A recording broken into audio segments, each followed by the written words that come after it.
Hello everyone, it's Arthur back with another Raiders video. In this video, I'm going to break down the Raiders draft picks of day 3, so let's get into it. So this is not going to be my official draft grades video.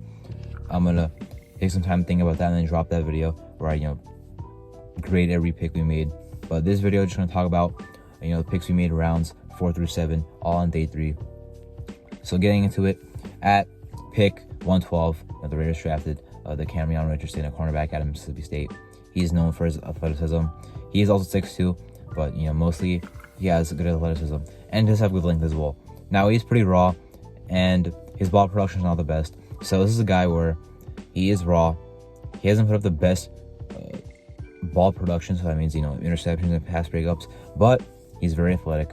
He has the height and the length, and he can tackle really well. I believe 79 tackles this year, like 85 last year. The guy tackles a lot, and he's an athletic guy.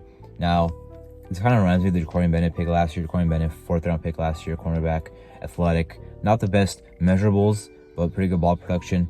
You know what I mean? So Richardson is not a guy where he's going to come in, I think, be the starter right away or anything.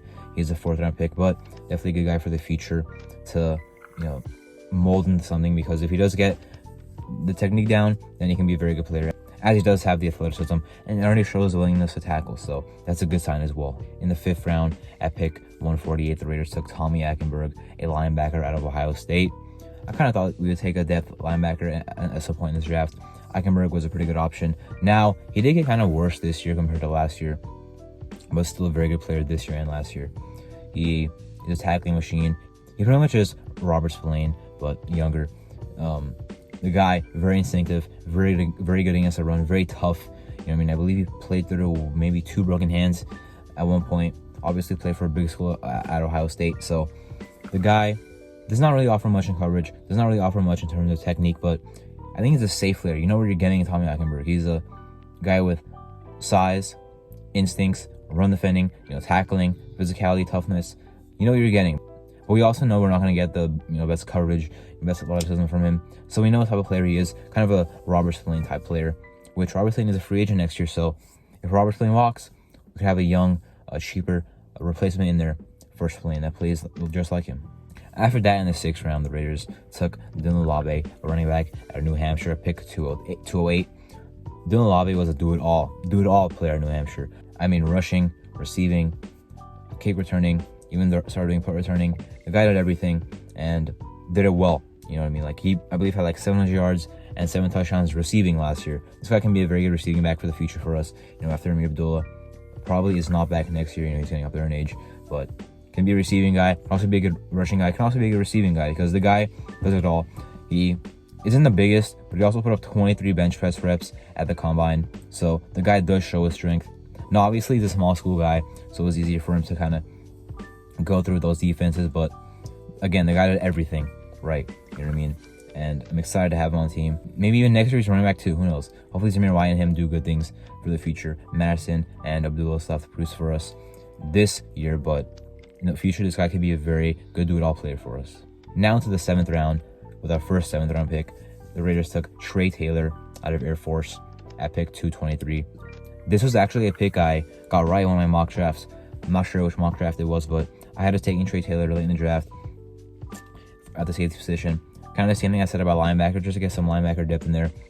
Now, I think he's a pretty good player, though.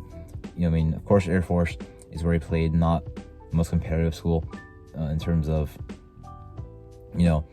competition. But he does play well. Won the Jim Thorpe Award, which is pretty impressive considering he was a 7th round pick and somehow won it. But he makes plays on the ball, shows instincts. He's a good, solid player. I know it's a 7th round, but he actually does show some good potential. And like I said about Robert Spillane, Marcus Epps is a free agent next year.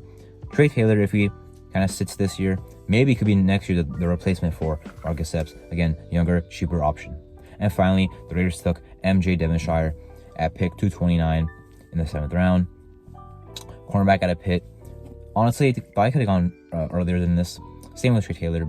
But Devonshire is pretty athletic and has put up pretty good ball production in the past.